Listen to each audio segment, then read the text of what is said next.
Right. All right. I think we're live. So let's get going here. It looks like people have been in the chat. You guys have been asking questions already. So let me get some disclaimers out of the way. We'll get into getting the questions answered. So again, this is a weekly live broadcast. This is pretty much every Thursday evening, 7 o'clock Central. Sometimes things get in the way and I can't make it, work, family life, those kinds of things. But, most of the time I'm able to make it. Let me check real quick. Yeah, not important. Where was I? Most of the time I'm able to make it here on a Thursday evening, 7 o'clock Central. We go usually for about an hour, and I don't have a topic planned out. This is just kind of an Ask Me Anything session, so I do my best to respond to all the chat that comes in during the live broadcast. And what else? Be family friendly. Don't cuss at people. Don't call people names. Don't, be hateful. We can disagree on things. We can have friendly debates, but there's no reason to get hateful, call names, or any of those kinds of things. So don't do that. Keep it all family friendly. That's all I ask. So let's jump into this. We got Carlos was in here first. Good to see you, Carlos. Thanks for joining. And Reese as well. And we started off before I even joined with a $5 super chat from Carlos. He says, are there common problems on quail? I have a few. One eye closed, and I was wondering if there was a known pathogen besides violence. Thanks. So, I can't think of anything that would cause anything other than some kind of violence, the quail pecking at the other birds, and that causes them, sometimes they will tend to peck at their eyes. And that causes them to close one eye for a little while, or maybe it swell up a little bit, and it's kind of hard to see the swelling, so it looks like, their eyes closed. But I can't think of any pathogens, diseases, illnesses that would cause them to go around with one eye closed. Nothing comes to mind right offhand, unless, if you've got several of them like that, a few of them like that, my guess is that you've got a bully in your flock, and it's probably bullying them a little bit, or has bullied them. It may be done now. They may have settled their differences, and they're all getting along now. But that's my guess is what happened. Generally, they're going to recover from that just fine. What I would do is give them a couple of days, maybe a week. Just watch them pretty close. Make sure you're not seeing any other signs, pecking around the face, scabs, or anything like that. That would be a good sign of, further violence, and you may have to do something about it. But other than that, just watch them for a couple of days, make sure nothing gets worse, and chances are they're going to recover just fine. Hopefully that answers that. Sorry, I can't give you a better answer, but that's the best I can do. Let's see. Diego says, okay, you're talking to each other. I'll let you guys have that conversation. Reese says, I have a problem with 6-week-old quail. She will try to stand and then fall over and then can't get up. I was wondering if you could help. Boy, there's a couple of different things that come to mind with that. One would be, and I think somebody else says, Diego says, check her feet. Do you have them on wire? You said no, and her legs look normal. Check her feet, though. Not just her legs, her feet. Bumblefoot can be a problem with quail, so check the bottom of her feet, see if there's something, maybe a splinter, a piece of sand, something like that got lodged in there maybe and has caused a little bit of an infection. That could be part of the problem. Other than that, I can't think of anything unless she's just genetically prone. If it's just one bird, then it's probably, not a huge issue. But, some things that could cause that would be calcium deficiencies or even calcium overloads. Quail need about 1.5 to 2% calcium in their diet, so you can check your feed and see if it's got that level of calcium in it. I would say don't mix in calcium with your feed. If you need to add extra calcium, do it in a separate container. Allow them to eat free will as they need of that calcium, but chances are your feed's probably got plenty of calcium in it, so that's probably not the problem.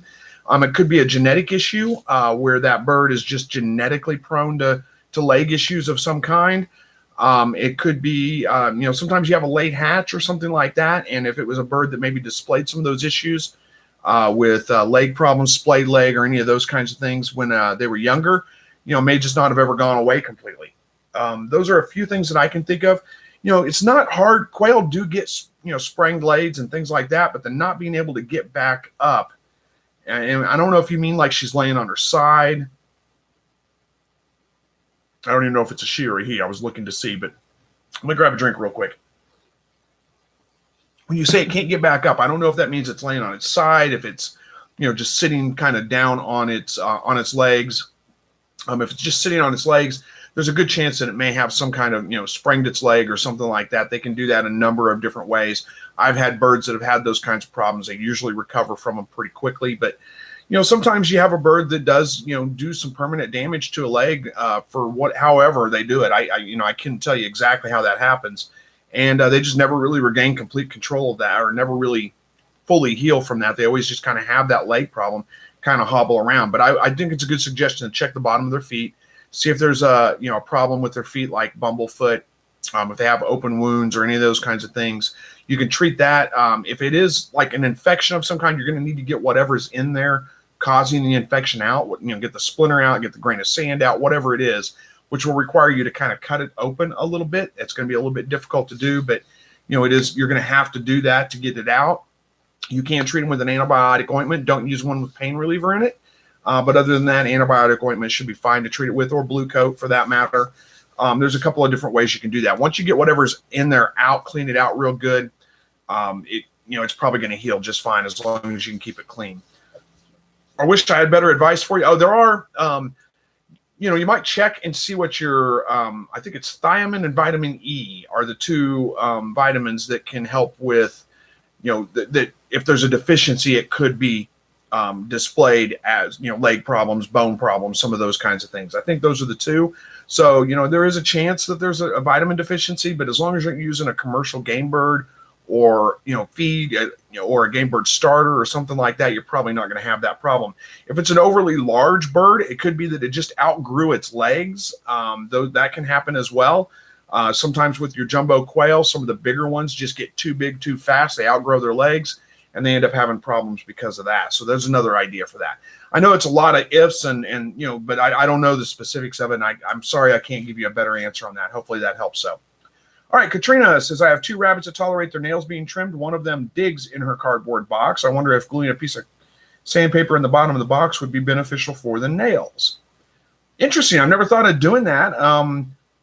It might be worth trying. I don't know. I would say if you do that, watch her pretty close. Make sure she's not tearing up her feet on the sandpaper. But, it seems like a reasonable thing to do. Good thought on that. And then Farmer in the Market Farmer in the Making, there we go, kind of follows up to that and says, how often should you trim a rabbit's nails? We haven't attempted yet. I never trim my rabbit's nails. I just don't do it. I don't find it necessary. If you have rabbits that grow incredibly long nails and maybe they're starting to have some problems getting them caught in the cage or, something like that, it may be necessary, but I never had a problem with it. Reese says, once a month, my probably cousin has a rabbit, I'm guessing. So I'm guessing that's what you're saying, once a month, probably. Well, you can do it once a month. There's nothing wrong with doing it. I just don't find it necessary. I never do it. I never trim my rabbit's nails, and I've never had any issues with it. All right, Heather says, hi from Wisconsin. Hello to you, Heather. Jupiter, good to see you. Says, hope you're doing well, Chris. I am. Thank you. Hopefully you are too. And Owen, I'm doing very well. Thank you. I hope you are as well. Jupiter says, thanks for posting the video on your puny garden. Having the same issue here in Western Kentucky. Glad it's not just me. Hopefully it'll get better. I'm sure it will. Yeah, it's been a rough gardening season so far. It just won't quit raining. And it's been awful cold for this time of year. But today we had sunshine. Tomorrow we're supposed to have sunshine. We're supposed to get like 3 days of it. Today, tomorrow, and Saturday. And then daily storm chances again starting up on Sunday. But it looks like it's going to be a little bit warmer. So that's good for the garden. Oh, I'm thirsty today. I should have drank a lot of water before I started or something, but I got the soda with me today, so we'll be okay. All right, where are we at here? Katrina says, rabbit nails, we heard every 3 to 4 weeks. That's why I'm asking about sandpaper in the boxes so they can do it themselves.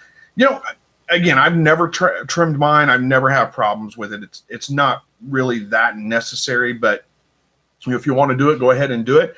But, hey, give the sandpaper a try. Just, again, watch their feet really close. Make sure they're not tearing up the pads on their feet, because they'll have that urge to dig. And, if they're digging on that sandpaper and hitting it with their pads of their feet, they're probably going to tear up the pads of their feet pretty quick. So I'd watch them pretty close for that and see. But that's an easy fix. I mean, if it starts, it should be pretty simple. You should be able to see if they're starting to do damage to the pads of their feet and just take it out. But I think it's a great idea. I never would have thought of that myself, but good job. All right, Diego says, do you ever think of getting different rabbit breed? Yeah, I have thought about getting different rabbit breeds, and I've had a few different breeds. Tamucks is what I'm really looking for. I think I'd like to get a nice breeding pair of Tamucks, which are just a New Zealand white, but they're a specific Texas A&M breed of New Zealand white. But I've had giant chinchillas before. They're great. I've had silver foxes. They're great. So, yeah, I very well might change to a different breed of rabbit at some point. All right. Isaiah says, how do I pick breeding males and females? I don't know are you talking about rabbits or quail? I'm going to assume you're probably talking about quail. It depends on what your goal are. If you want, if you're just looking for meat and eggs, well, then I would pick the biggest birds, the biggest male, the biggest females, and those would be my breeders. If you're looking for, color variations and all those kinds of things, you're probably going to have to look at somebody else's channel for that, because I'm not an expert in genetics and I can't tell you exactly how to breed to get different colors. There's a whole science behind that. But anyway, I'm breeding for meat and eggs, so I look at breeding the biggest birds. That's what I do. So, all right, Reese says, well, we have 8. I'm not sure what that means. We have 8 what? What were we talking about, Reese? 8 rabbits, I'm guessing, maybe. Anyway, Katrina says rabbit nails use lace to find the nails. Can separate the nail from the hair to make it easier. Can use a cat nail cutter or a small dog cutter. Yep, that's a good suggestion, Katrina. And using lace, I imagine something like pantyhose or something like that would work pretty well too. That's a great idea. All right, Remy says, why do you process your meat chickens the way you do? Why don't you skin them? Well, because I like the meat on, or the skin on the chicken. When you fry it, I think it just adds to it. That's just a personal taste. You could definitely skin it, but I do like chicken with the skin on it. Depending on what you're doing with it. Now, grilled, I don't really like the skin on grilled chicken. I want it skinless when I grill it. But fried or smoked or rotisserie even, I like the skin on. All right, Gingerbeard says, good evening, everyone. Good evening, sir. Yeah, hope all is well with you and yours. Thank you. They are doing well, everybody. I have a doe that was a good producer, but last 2 times she's been bred, she hasn't had a litter. Pulled some fur, but no babies. Think she's done. It's hard to say without knowing her age. If she's over about 3 or 4 years old, sounds like she may be wrapping up and maybe about done. It could just be a number of different things. I would try her again. I always give my does at least 3 tries, and make sure it's not your buck. If you have the ability to breed your buck to another doe, make sure it's not your buck that has gone sterile. Otherwise you're just kind of guessing at it, but chances are it probably is the doe. And you don't know the actual age. Yeah. Give her one more try, see how she does, see if she produces that next time, and then maybe looking at time to replace her at that point. All right. Jessica says, is the quail that can't get egg bound? Is the quail that can't get egg bound? I think you're asking, is there a certain type of quail that can't get egg bound? And I don't think there is. I mean, some birds are going to be more prone to it than others. I've actually never had that problem with any of my birds. None of my birds, as far as I know, have ever been egg bound. I mean, I've had some birds die mysteriously. Don't know why. I guess they could have been egg bound, but that's pretty rare that happens even. So, I think the jumbo browns, jumbo meat makers, the jumbo wilds, what you call them, they're all kind of the same bird, really, are probably a little bit less prone to some of those kinds of things. When you start, breeding for specific colors, specific, things like that, then you could introduce some of those kinds of problems into your birds. Also, make sure your calcium levels aren't too high. That can kind of lead to some of those kinds of issues as well. Again, calcium levels would be 1.5 to 2%. Much over that, and it's just too high, it can lead to several of those kinds of problems as well. So hopefully that helps with that. All right. Lamongi says, hello, friend. This week I processed an old rabbit, and it was very hard to finish the skin. Yeah, won't let it get that old again. But God bless you and thank you. Yeah, I know exactly what you mean. And God bless you too, by the way. Yeah, older rabbits, their skin's a lot tougher. It's a lot harder to skin them than it is a younger rabbit. Now, if you were looking to save the pelt and to tan it out or whatever, that older rabbit's going to have a much better pelt for tanning. So I don't know if you saved the pelt. You could stick it in your freezer if you did. Well, you said this week, so it's probably long gone by now. But if you do ever do that again, you want to save the pelt, even if you don't know how to tan right away. Just wrap it up, roll it up real tight. Stick it in the freezer, and then you can research how to tan it, and you can figure that out. Because those are good skins for tanning. Where young rabbits, their skin's a little bit thinner. It's not really a great quality skin for tanning and using for much of anything but craft purposes. All right. Frank says, do you use water bottles or bowls for baby rabbits weaned just 6 weeks or 6 weeks just weaned? It's whatever I'm using at the time. So in the wintertime, I switch out my automatic watering system for bowls because it just freezes up. And, when I have babies during that time, when the bowls are in the cage, they just start drinking out of the bowl when they're ready. And they'll do that long before they're weaned. So it's, you don't have to teach them. You don't have to do anything special. If I'm using the automatic watering system, say it's fall or early spring, and I've got the automatic watering system in, they learn to drink out of that from watching their mom.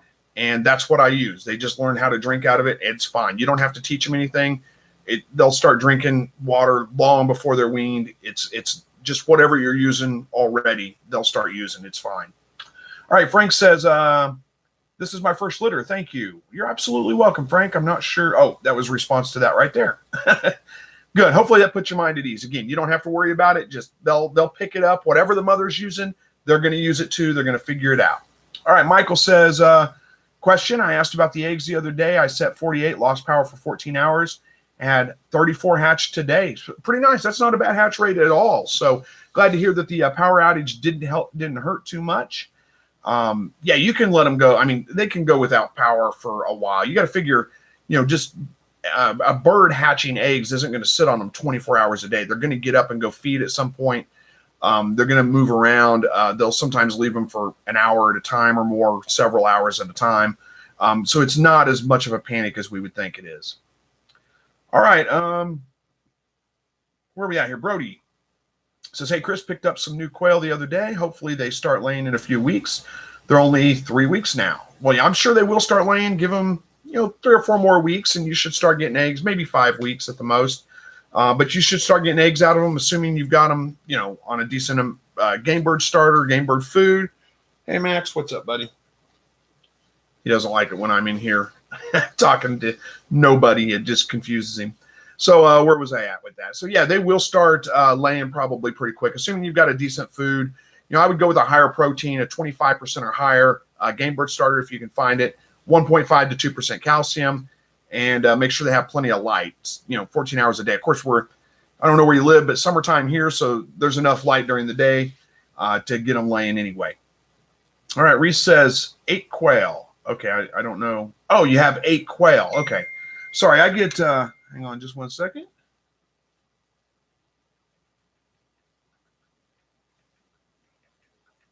That's my wife coming home from work. Got to tell her to be careful, and I'll see her soon.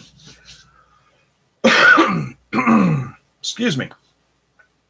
All right, where are we at? Oh, yeah, 8 quail. Okay, so, yeah, you guys I'm sorry if I get lost in this sometimes.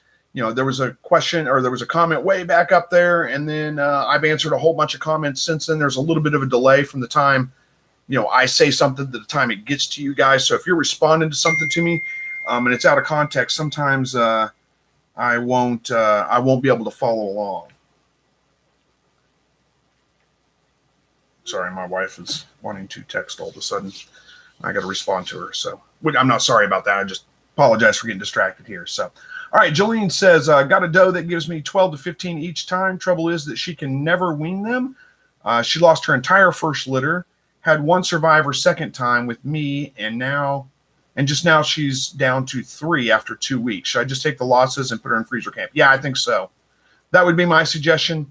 That's just signs of bad mothering, and yeah, I would move on. I would get a replacement for her. All right, what is that? Go big, I think is what that is. Username says, hey, Chris, first time active listener, long time sub, had a question about meat chickens and quail chicks. Can or should I feed my Cornish cross 1 week old my quail chick feed? It's a 30% protein. I don't really know the answer to that. I think I would go specifically with a chick grower just because it is formulated specifically for them. I don't know the difference, though. You might go ahead and compare what the ingredients list is on a chick grower versus a game bird starter and see if there's a big difference in them. If there's not, then go ahead and feed it to them. It's probably going to be just fine, but I really don't know. I've never done the comparison to see exactly what's in each one and why, how they're different. Good question. I'll have to look that up and research that a little bit myself. Sorry, I can't give you a great answer on it. All right. Ari says, I'm late. Glad I could still make it, though. Well, that's okay. Again, we don't keep attendance here. If you're late, feel free to join anyway. All right, Gingerbeard says, how long should I wait to rebreed my doe if she doesn't produce? 1 week, a couple of days. So if you bred your doe and you've gone 30 days and she hasn't had babies, I'd give her a few more days just to make sure she's not going to have her babies. Sometimes they go up to day 34 to 35, something like that. So I'd give her till day 35 or 36, and then you can rebreed her right away. There's no sense in waiting any longer than that. If you bred your doe and that's pretty much the answer, I guess. I don't think there's anything more to it than that. All right, I don't know where I was going with that. Sillamore says, I've been raising quail for over a decade and have yet to have an egg-bound bird. Yeah, I don't think I've ever had that issue myself either. It does happen from time to time, though. And just because it's never happened to me doesn't mean it won't happen. But if you're having a lot of issues with them, my guess would be that's a genetic issue of some kind, and I would look at maybe finding some new breeders. All right, Terry says, how long can I keep the quail eggs before I eat them? Quite a while. I mean, it depends on a lot of different factors. Probably, your humidity, your all those kinds of things factor into that. But they'll last a good long time, weeks, or maybe even a month. Just float test them before you eat them. Put them in a bowl of water, or I just fill up a little bit of my sink and put them in there. And if they float, throw them out. If they don't float, they're good to eat. They're fine. So hopefully that helps. I can't give you an exact time frame because, like I said, it varies a lot depending on environmental conditions. But you should easily get a couple of weeks out of them, no problem. Several weeks. All right, Captain Snipem says, "Hey, my man." Well, hey to you too. Jeff says, "I learned how to drink from my mom too." Hiccup. Yeah, that's pretty much where we all learn, right? From our mothers or our parents or something. Reese says, 2 weeks in the counter, longer in the fridge. Yep, good. Yeah, 2 weeks on the counter, probably. Now, I will warn you, if your eggs are fertilized and your counter is, like above 75, 80 degrees, then they're probably going to start to develop at that point. But yeah, other than that, they should last a couple of weeks on the counter or even longer in the fridge. All right, Gina says, hey, Chris, my buck that was hurt, if you remember, is doing a lot better. I am glad to hear that. I do remember. I don't remember the specifics of what was wrong, but I'm glad to hear that he's doing a lot better. So Go Big says, hey to Max. He left. He didn't want to sit in here and listen to me talk. All right, Captain Snipem says, first-time hatcher here on the 8th. I go into lockdown. When I candled on day 10, I had 17 viable, 3 maybe, and 2 bad. Can't wait. Well, good luck. It sounds like you're due for a very good hatch. Hope it goes well. Ed Got Bait. Saw you on the live broadcast the other night, Ed. Says, have you tried feeding your animals duckweed between 35 to 45% protein? No, I have not. I know it's a great feed, but I don't have any duckweed around here. I haven't grown it myself for it, so I haven't tried it. All right, S.O. Swanson says, I may have missed a video. Have you processed your meat chickens yet? I've been anxious for you after the issue your neighbor had with animal control. Yeah, no, actually no problems with animal control. I think they did tell the neighbor that when they were over, this has been a long, long time ago. So when they were over at her house, inspecting, making sure she got rid of her goats and all that kind of stuff, I guess they did ask her, what has he got over there in those cages? And she told him it was quail. And they told her that, she needed to tell me to get a permit for him, I think is what it was. And I probably shouldn't have said that on video because I'm just going to pretend like I didn't know that until they come and talk to me about it. Nobody's complained. It's fine. I haven't had any issues. Yes, I did process the chickens. I did do video on that when I processed them. And that's been, a couple of weeks ago, about 3 weeks ago, I think. Thank you for being nervous for me. But yeah, no issues so far. Everything's good. All right. Captain says, what should I feed my newly hatched guinea keats? Boy, I'm not an expert on guineas, but I would say probably a game bird starter with them. That would be my guess. With quail, I feed them game bird starter. You don't have to, I use a crumble feed, but you don't have to grind it up or anything like that. Just put it in a bowl, they'll eat it. I'm guessing the same thing with your guineas. I'm not 100% sure. Ann says, please tell me what you know about wet dewlap. Will it heal itself? Took the water bowl away and added extra water bottle. The doe is 8 young kits with her. It can heal itself, yes. It's something you're going to want to keep an eye on, though, because it could, you can end up with like yeast infections and, some of those kinds of problems. That's the main one that comes to mind, or fungus. like athlete's foot type stuff. Those are the things you can end up with wet dewlap. So I would keep an eye on it. Make sure it's not getting to that point. You want to keep it as dry as you can, dry it off for her if you can. You said you removed the water bowl. So if that's the source of the problem, then hopefully that takes care of it. But yeah, it should clear up on its own. I would just keep an eye on her, check her out pretty regularly, make sure it's not getting infected, not getting worse. All right, Jennifer says, hi from Buffalo, New York. What's the best hay to use for your rabbits? There's so many different kinds at pet stores. We use Oxbow. It's organic kind, better to use. I've heard that you should only use Timothy hay or alfalfa hay. What do you recommend for baby bunnies and adult bunnies? Thank you. I use primarily Timothy hay, and I would actually stay away from alfalfa, primarily because rabbit pellets are mostly alfalfa. So I think it's probably good to give them a different type of hay. I'm not sure about Oxbow. I don't know if there's any reason why you shouldn't feed that to them. I've never heard that. Don't know for sure, but I use Timothy hay. It's what I can get at Tractor Supply pretty easily. And I think it's a different mix than the alfalfa that's in the pellets. So I think that's probably a good mix for them. If all you can find is alfalfa hay, that it's fine. I just like to use Timothy myself. Gina says the same thing. She uses Timothy hay from TSC. Jeremiah says, hi, do you inject vitamins in your rabbits in preparation for breeding? No, I don't inject anything in my rabbits. I don't give them any extra vitamins. Nothing. They get the rabbit pellets and they do fine. Sillamore says, hi, y'all. Hit the thumbs up for Chris. Well, thank you very much. I appreciate that. All right, I've come to the end of the chat. We've got some time left, though, and I'm sure it'll pick back up. So while I'm waiting on it to pick back up, I will say, I don't know if you guys caught it the other night. I was on live broadcast on Katernik's Corner. Sorry I didn't be able to give you guys a heads up on that. It was kind of a last minute. I didn't get much of a notice myself. He just asked me if I could join, and I said, yeah, sure, I can join, and went ahead and joined. So we were on there with Zach from Myshire Farm and Allie from, I don't remember exactly what her homestead is. She is an expert on genetics for sure, and so is Zach.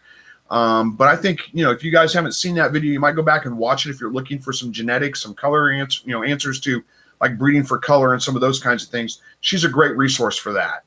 So I don't know if she said she didn't do much on YouTube. She had about 100 subscribers, but she does have a website you can go to and check out, and you can get some good information there, I'm sure, about breeding for color or different things like that. She's all into it. She knows a lot about it. All right. Happy Texas Homestead says, good evening. After processing quail, do you need to be rest on ice for a period of time before you put it in the freezer? It's really kind of personal taste. I believe that you should age all meat before you put it in the freezer or cook it, unless you're going to do it like right away, like immediately. But even then, I think it's probably best to rest them. Now, I don't do it on ice. I like to dry age my meat. I do that in the refrigerator, but you can easily do it on ice. There's no reason you shouldn't do that. Just long enough for the rigor mortis to pass from the meat. So, when something dies, then it's not very long afterwards. It stiffens up. That's the rigor mortis. And if you give it a little bit of time, that it will relax again. And that's the stage that you want to freeze it or cook it in. You really don't want them stiff, and you want the rigor mortis to be gone. That's one of the main reasons for aging meat. There are other reasons, but that's one of the main reasons for doing it. Again, you don't absolutely have to do it that way. I just think that's the best practice. All right, Katrina says, pellet versus hay for Timothy. Is there any difference in value? I'm thinking hay may have better tooth care. Wondering if there's any merit for one versus the other. I think it depends on the sources you look at for that. Some people say that, hay's absolutely necessary, and I kind of preached that before, but I'm kind of leaning more towards, I don't know that it's absolutely necessary. There are plenty of people that do feed nothing but pellets, and that's how you're going to get your absolute best growth rate, is if you feed nothing but pellets to your rabbits. And they do just fine. There's no problems with them. The hay is a different type of fiber. It's a longer grain fiber, and I think it's probably good for their guts. But again, there's plenty of people that feed nothing but pellets, and they do just fine. Hopefully that answers your question. I'm not sure if there was more to it than that, but hopefully that gives you, I don't think it's absolutely necessary for you to give your rabbits hay. I do like to give my rabbits hay, but it's not you don't have to do it. All right. Katrina says Confetti Quail Farms was where the lady was from. Confetti Quail Farms. Was that it? I didn't think it was called Confetti. That's why maybe it was. Maybe it was. Let me look that up real quick and see if that's right. Not that I'm doubting you, but if nothing else, I want to be able to see. You're right. It's Maine's Confetti Quail Farm, I think. Looks like it. Let me look at the About Us. Do they have an About Us? I think they're going to start selling some birds as well.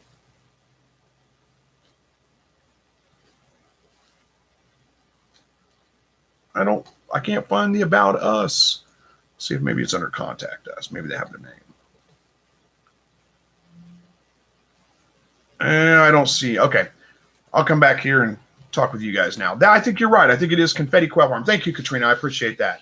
I'm so bad with names and remembering that stuff. But anyway, Tommy says, started my first quail hatch. Thank you for your videos. Well, thank you for watching. I'm glad you're finding them helpful.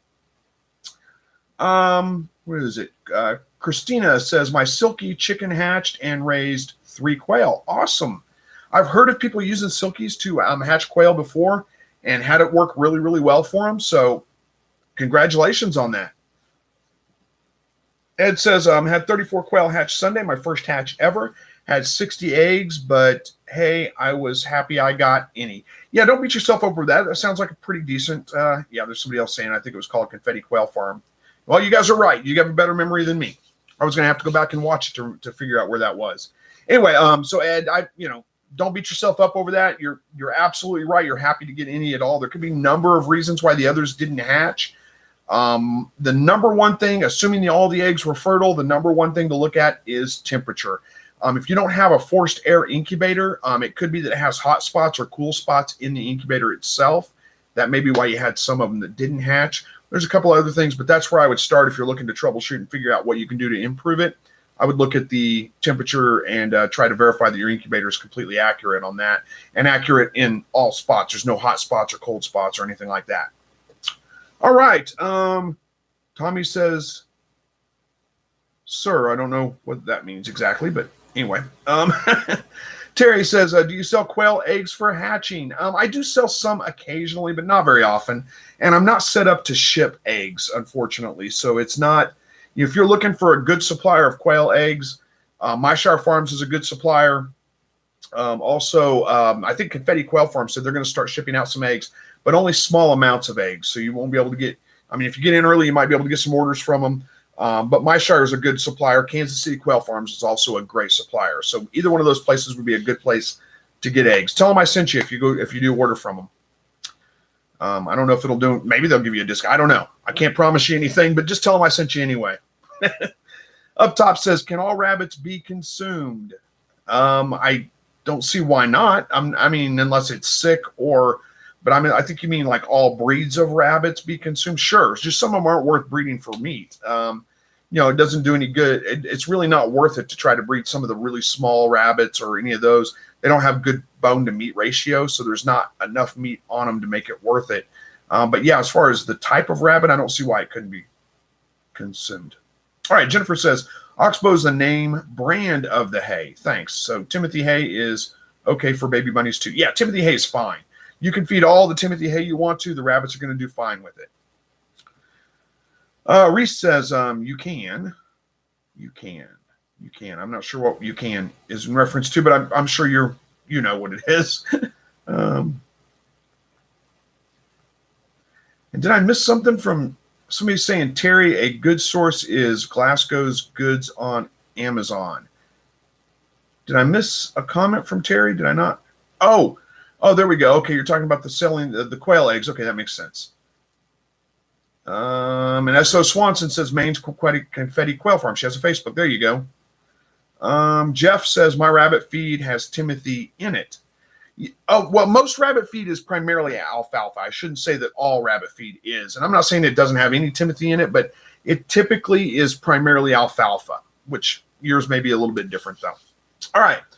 Christina says, thank you. You're absolutely welcome. Jermaine says, in your rabbits, how many grams of pellets do you give them every day? You're going to ask me grams. I don't know. It's probably about, 10 ounces, something like that. I have a little cup out there.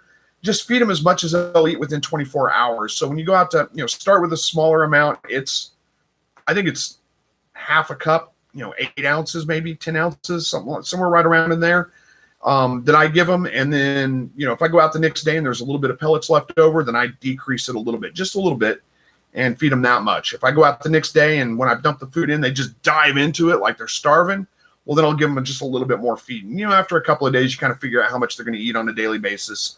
My doe, she's a little bit more she's a bigger eater than my buck is. So she eats a little bit more than he does. And especially if she has babies, nursing or whatever, she needs about, half as much more as what he gets on a daily basis. She'll eat that much.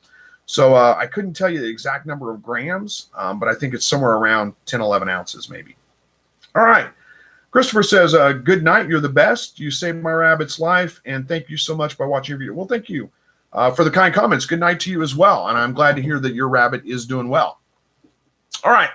Katrina says, consuming rabbits, they're all meat, so they're all edible. Some native rabbits are protected by law, though, like the pygmy rabbit and the riparian rabbit. I've never heard of riparian rabbit. I'd have to look that one up. There may be others. Well, good point. Yeah, it may not be legal to, dispatch those rabbits and eat them, but, yes, technically you could consume them. You could live off of that. Not off that alone. I don't know if you've ever heard of rabbit starvation, but you cannot live on rabbit alone. You need other things in your diet, but yes, you could eat them. All right. Bowman's Homestead says, we just had Flemish giant rabbit babies yesterday. Well, congratulations. I'm glad to hear it. Mike says, hope everyone's having a blessed week. Thanks for all the great info. It's been a while since I made the live. Thanks again from Big Mike and the family from Long Island. Well, thanks, Mike, for joining. It doesn't seem like it's been that long. Maybe you missed a few weeks, but it seems like we just talked if you were in the live broadcast just a couple of weeks ago. Either way, thanks for coming back and joining in. I appreciate it. Christina says, I processed 4 rabbits last week. They had a good amount of fat, silver fox. I rendered the fat, and I use it to make soap. Have you ever tried that? No, I have never made soap out of rendered fat. Never made soap, period.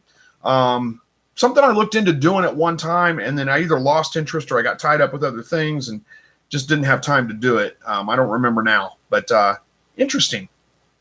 Cool. Mike says, a bit off topic, but I started a job last week working for the Meals on Wheels program on Long Island. You don't have to be rich to help the people less fortunate. Thanks again, Chris. Amen to that. You do not have to be rich to help the people less fortunate than you. Richness, I think, I don't know, that reminds me of the story in the Bible of the woman that gave the 2 pennies, or it wasn't 2 pennies, but you know what I'm saying, 2 pennies in the offering, and the Pharisees and things were kind of making fun of her, and Jesus says she's given more than you have, even though they actually had more dollar amounts. That was a way bigger portion of what she had that she gave, and that's exactly like I don't know, it's not the exact same thing, but it's pretty close, Mike, to what you're saying. You don't have to be rich. You don't have to do a whole lot. If you do anything at all, it's a good thing. So get out there and do something for people. I and talking to myself as much as anybody else, I haven't done any volunteer work for a long time.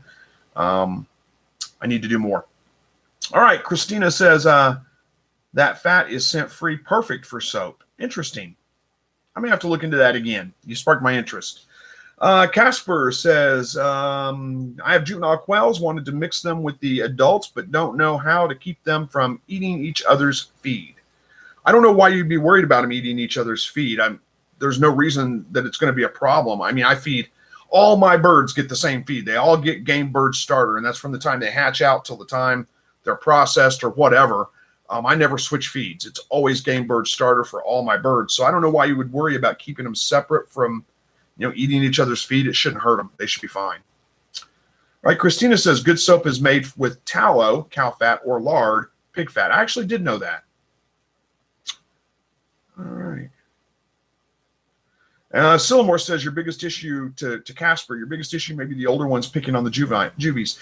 I've actually never had that problem. I found, and that's a good point, Sillamore. It's something you're going to watch out for. I don't know how young your young quail are, but I found when I mix in 3 to 4 week old birds with my older birds, they seem to go in just fine. No fighting, no issues whatsoever.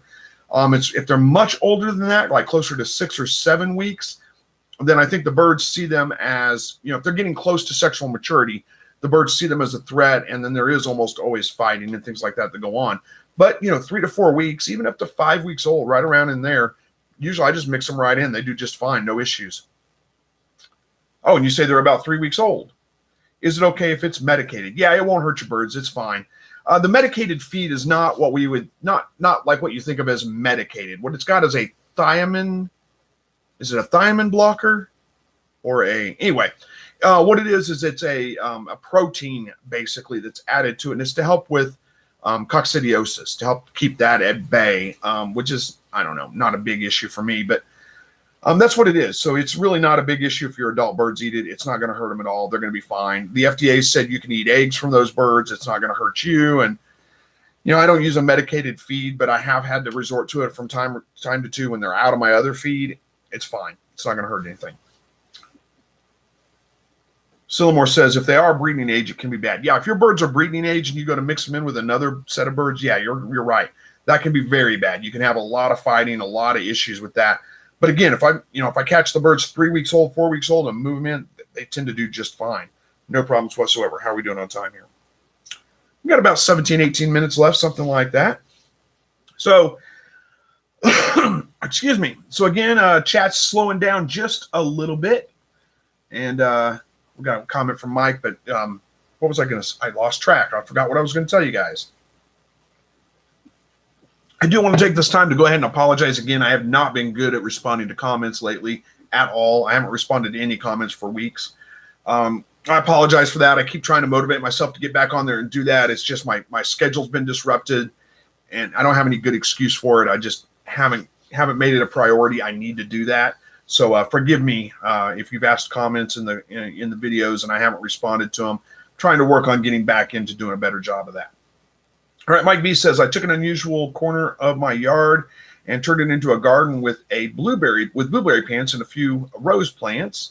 I used compost and then a few inches of mulch to keep the weeds away. Yeah, it sounds like nice.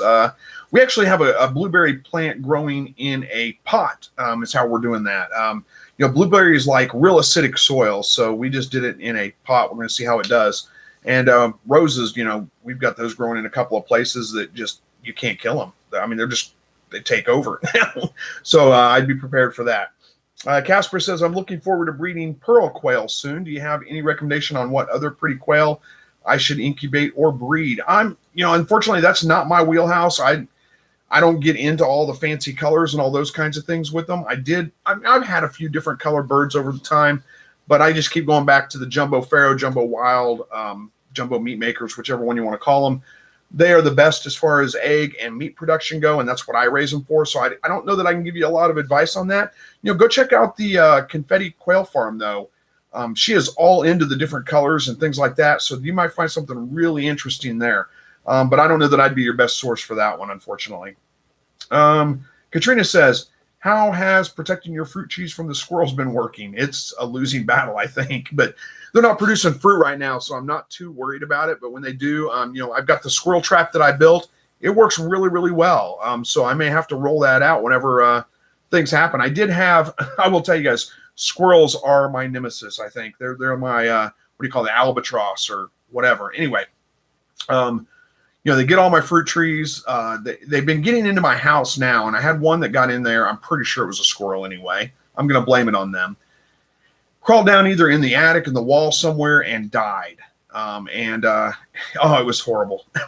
For about 2 weeks, it was really difficult to go into my dining room. It was just, you could just smell it. It was just bad. And I couldn't find it. I couldn't get to it to dig it out. It was bad. But it's better now. It's gone away. So, and I'm sure it was the squirrels getting back at me. But the fruit tree battle with the squirrels, it's an ongoing, it's never ending. You can't ever defeat all the squirrels. It's just impossible. And I don't mind squirrels. I don't even mind sharing with the squirrels. The problem I have is they don't share with me. I don't mind them getting a couple of peaches here or there, or a plum, or even a tomato. But when they want to take everything, that's where I draw the line. Ed Gottbait says, life happens, brother. Thank you, Ed. I appreciate that. Sillamore, it's all good, Chris. You have a life outside of YouTube. LOL. We understand. Well, thank you, guys. I appreciate that.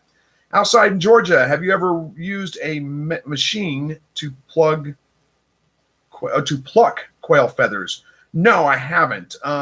Yeah, I figured that out. It was pluck, not plug. Autocorrect got you on that one.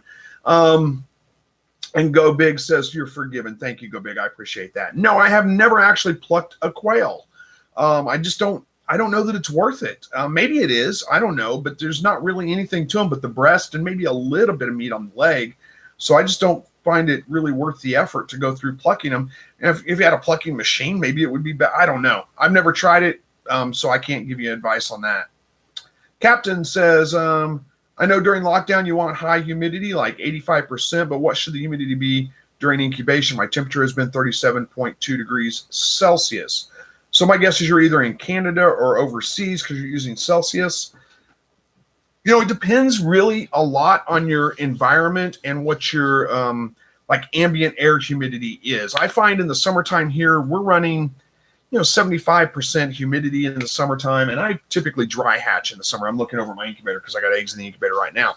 I typically dry hatch in the summer, which means I don't put any water in the incubator. Sometimes, and usually during lockdown, I will go ahead and fill up one of the channels. By the way, you don't want 85%. You want like 70 to 80%. 85% or more is a little too much, and you can have a chance of your birds drowning. Basically what happens is they pip the eggs, the shell, and break the membrane there, and then there's so much water vapor in the air that they can't breathe basically, and they end up drowning inside the egg. So you really want to knock that down a little bit. I'd keep it closer to 70 to 75%, somewhere right around in there. But if you live in a fairly humid area, you probably don't need to worry about it at all during the incubation. The ideal during the incubation is going to be between like 50 and 60%. About 60% probably is the ideal. But again, like in the summertime here, I don't have to add any water. It's just, and my incubator doesn't read 65% humidity, but I know that it's up there because we're at 75%, just the air is 75% humidity in the house or outside. So in the wintertime, it's different. It's very dry here in the wintertime. So we're down in, the 25, 30% humidity, maybe even lower than that in the air. So I do have to add water and bump the humidity up. I try to get it around 55%, somewhere right around in there. So hopefully that helps. I know it maybe leaves more questions, but if you do have a bad hatch rate, you might try a dry hatch depending on, again, if you live in a humid area, you might try a dry hatch and see. If you live in an arid area, a dry area, then you're probably going to need to go ahead and add water to get the humidity up a little bit. All right. S. McKee says, I'm new with quail and accidentally saved a scalped male and made him an indoor pet. Can I put him in the quail can I put him in with the quail females from the next hatch when they are ready? Yeah, actually, you can probably put him in there before they're ready. And I think what you mean by ready is their breeding age or whatever. I would put him in there before they get to breeding age. He's going to mix in with them a lot better. You may have to watch him, make sure he's not trying to breed the ones that are too young, but that's usually not an issue. Usually when they're 3 to 4 weeks old, right around in there is when I would try to mix them together with him. And just watch him a little bit, make sure he's not trying to breed the young females. But whenever they won't pick on him. If you wait till they're 8 weeks old and sexually mature and you think, okay, they're ready, and you put him in there, they're going to beat the tar out of him. That's just how it goes whenever you try to add a new bird to an existing flock. A couple things you can do is take them out and mix them all around, put them in different cages, those kinds of things, and that can help with that. But it's easier just to add him to the flock when they're 3 to 4 weeks old, somewhere around in there. And then they'll just grow up and be adult birds all of a sudden, and it should be fine. All right. Bob says, what's the maximum number of 3 gold quail you can put in your 3x8 hutch if you expect to call out 10 hens at 10 weeks old? The maximum number, I don't know, man. I've had like 40 or so in there at a time, and it does start to get crowded towards the last couple of weeks, but you're going to be processing them anyway, so that's fine. 3x8 would be, what's that, 36 square feet? Is that right? 8, no, that's not. 24 square feet, right? Is that my math right? 8 and 8 is 16. 24 square feet. So 24 square feet, theoretically, you would only be able to do about 24 birds in there, but we're talking full-grown birds on a regular basis. So to your point, if you're putting younger birds in there to grow out, and you're going to be processing 10 of them at 10 weeks old, then I'd probably stick somewhere around 35. But you can push it farther than that. I've had 45 or so in there before, but I'm processing more than 10 when they get to 10 weeks old. So hopefully, I don't know that I can give you a maximum number for that, but that should give you a pretty good idea.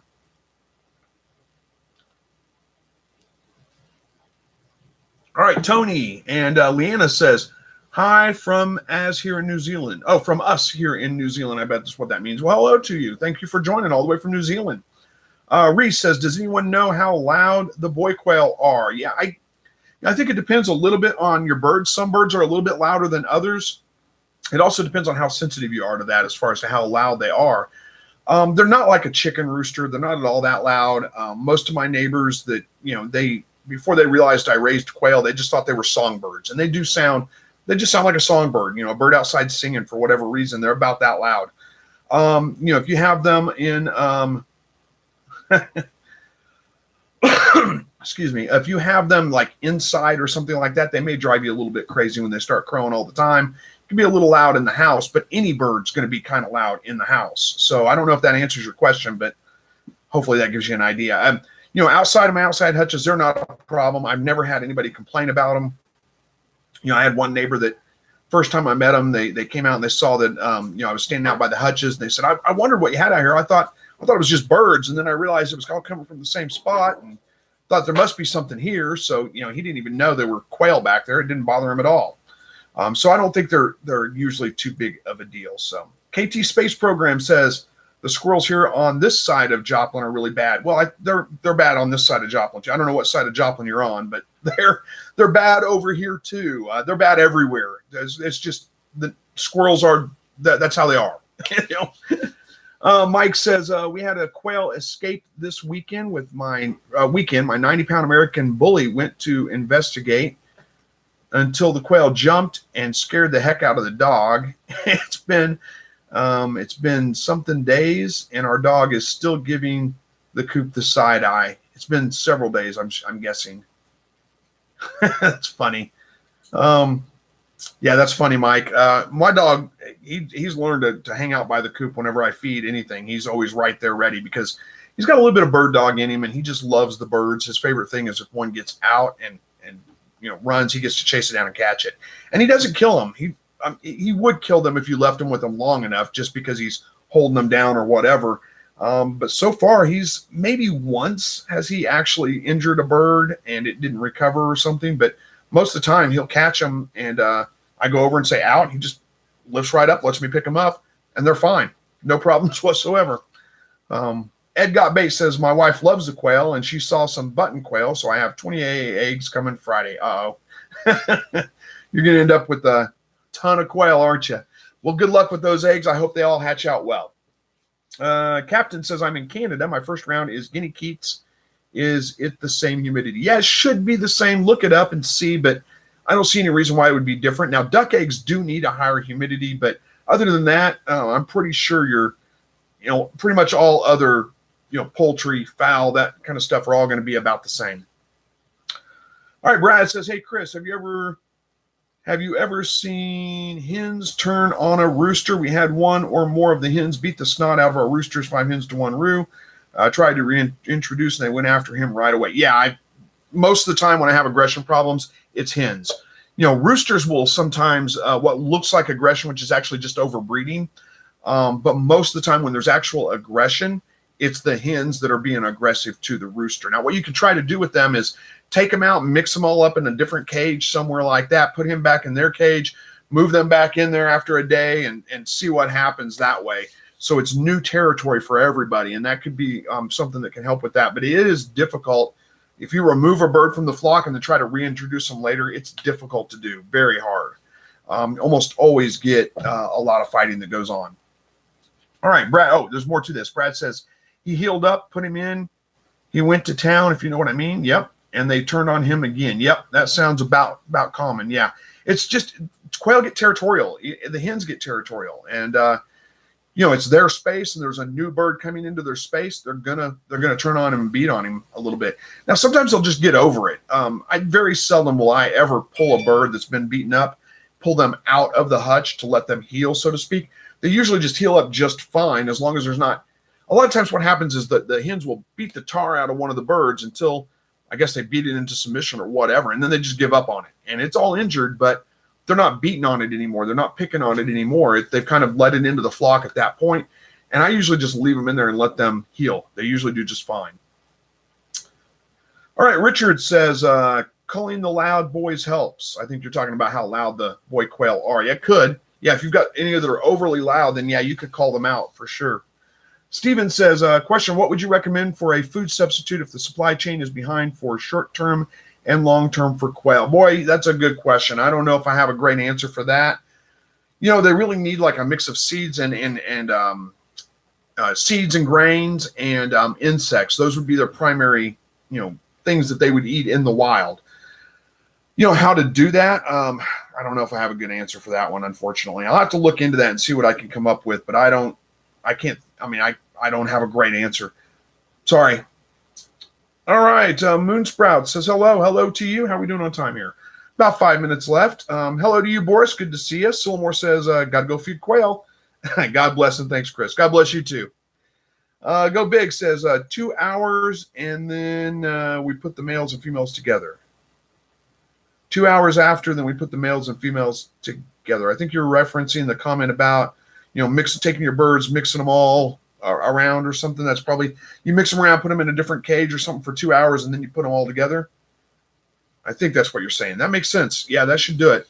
Oh, yeah, they don't have to be in a new area. I mean, if you have a brand new cage, you can just put them all in a brand new cage. That can help too. But anyway, Moonsprout says, I just bred our trio for the first time. One doe, it was a successful breeding. The other was not having it. It's been 33 days and no signs of babies yet. I put the nesting box in at 28 days. So you're saying one doe was not lifting for the buck is my guess. And when you're saying that it's been 33 days and no sign of babies yet, you're talking about the doe that was successfully bred, has not had babies yet at 33 days. That's a little bit late. Usually they're day 30, but it's not that late. Give her a couple of more days and see. And, you know, honestly, you won't see most of the time. There's no sign that there's babies coming. And then all of a sudden, boom, they have their babies. It just happens that way, especially if you see a bunch of if they start pulling fur, that's usually a pretty good indicator that they're about ready to have their babies. So I'd give her, you know, at least 5 or 6 more days. If she hasn't had her babies by then, consider her not pregnant and go ahead and rebreed her if you want to.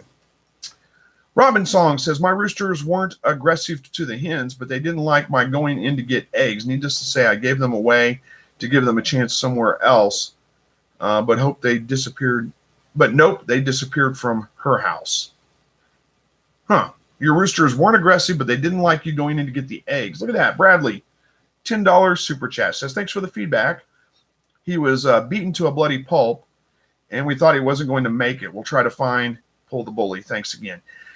Yeah, you know, another thing that you can do if you're not really worried about getting egg production out of them right now is you can, cover the cage for a couple of hours a day to get the amount of daylight down. That'll move them out of the breeding cycle, and they're not nearly as territorial and aggressive when it's not breeding season. It's kind of the hormones that go into breeding and producing eggs and all those kinds of things that make them a little bit more aggressive. So you can try that as well. If you can get him, integrated into the flock, there's a good chance you won't have any more problems with that. And, if you can find the one bully and call him out, that may be a solution for it too. So there's a couple of options there. Hopefully it works out for you, Brad. And thank you again for the $10 super chat. So anyway, Robin, back to your comment.